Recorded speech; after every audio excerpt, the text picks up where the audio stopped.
राज्यसभा सांसद व कांग्रेस के वरिष्ठ नेता नासिर हुसैन शनिवार को वाराणसी पहुंचे।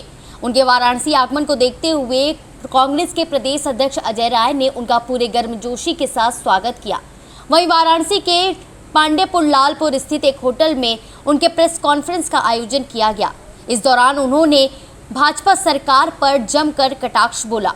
उन्होंने बढ़ती महंगाई, विदेश नीति, ईंधन संकट जैसे मुद्दों पर वार्ता की। राज्यसभा सांसद नासिर हुसैन ने कहा कि प्रधानमंत्री के न्यू इंडिया में हर चीज के लिए लाइन लगानी पड़ रही है। आज देश की जनता को पेट्रोल, डीजल, गैस सिलेंडर, खाद्य, राशन, पानी, आधार, सरकारी नौकरी, रेलवे टिकट, बिजली बिल सुधार, टोल नाके तक हर जगह लंबी कतारों का सामना करना पड़ रहा है।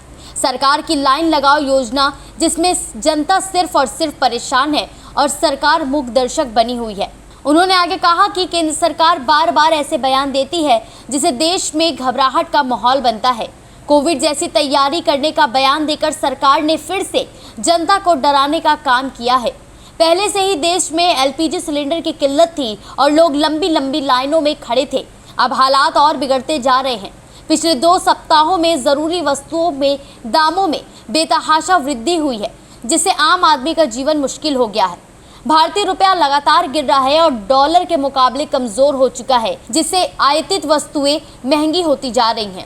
जिस तरीके का डिबेट सोशल मीडिया पे, इंटरनेशनल प्लेटफॉर्म्स पे हो रहा है, उससे ये लग रहा है कि उस फाइल्स को दबाने के लिए ये युद्ध किया जा रहा है, क्योंकि युद्ध की कोई तैयारी नहीं थी। अचानक से युद्ध शुरू किया गया है। 50 तरीके के बातें हो रहे हैं, लेकिन इसका खुलासा अमेरिका को और इजराइल को करना चाहिए। वो जो तर्क दे रहे हैं वो कन्विंसिंग नहीं है किसी के लिए, और इसीलिए ट्रंप के बार बार अपील करने के बावजूद ना इंग्लैंड, ना फ्रांस, ना स्पेन, उनके जो ओल्डेस्ट अलाइस हैं, कोई भी अभी तक जंग में हिस्सा नहीं लिया, उनका साथ नहीं दे रहे। देखिए, आप लोग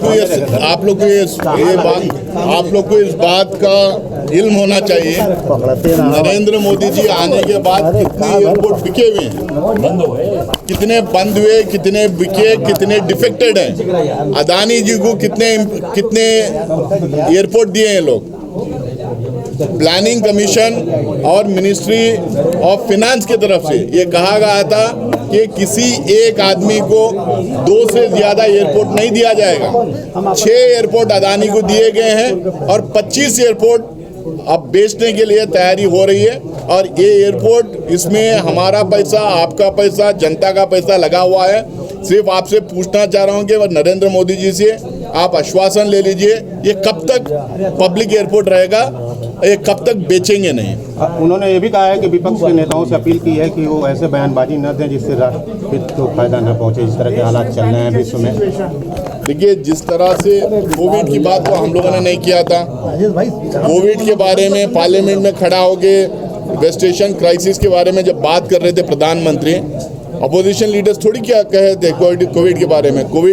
कोविड टाइप सिचुएशन के बारे में प्रधानमंत्री के अपने जबान से आई थी, इसीलिए जो है ये उस तरीके का कंफ्यूजन फैला था। अफवाह बता रहे हैं अमित शाह की, अफवाह फैलाया जा रहा है। अरे खुद ही फैला रहे हैं, खुद ही बात किए हैं, पार्लियामेंट में खड़े होकर खुद ही बात किए हैं, लॉकडाउन की बात खुद ही किए हैं, कोविड की बात खुद ही किए हैं, कोविड टाइप सिचुएशन की बात खुद ही किए हैं, खुद ही कंफ्यूजन फैलाए हैं। देखिए, वही मैं बात कह रहा था कि हिंदुस्तान की सरकार के तरफ से जो वेस्ट एशिया में जो जंग चल रही है, उस जंग का इम्पैक्ट जो हिंदुस्तान में होने वाला था या होगा, उसको लेके हमारे सरकार की कोई तैयारी नहीं है। और बार बार हम ये बोल रहे हैं कि 12 साल से अब सरकार में हैं। अब मेक इन इंडिया की बात करते हैं। इंडिया को वर्ल्ड नंबर 3 इकोनॉमी बनने जा रही है, 5 ट्रिलियन इकोनॉमी बनने जा रही है। आपसे हम पूछ रहे हैं कि आप इतना जो ट्रम्पेटिंग करते रहते हैं, इतना अपनी पीठ थपथपाते रहते हैं, आप बताइए, आज भी 90% हिंदुस्तान का पेट्रोल, डीजल, गैस बाहर से इंपोर्ट होता है। 60% से ज़्यादा कुकिंग गैस बाहर से इंपोर्ट होता है, और उसके बावजूद आपको पता था ये क्राइसिस होने वाली है। आपने कोई तैयारी नहीं की, इसके जवाब दे सिर्फ प्रधानमंत्री हैं।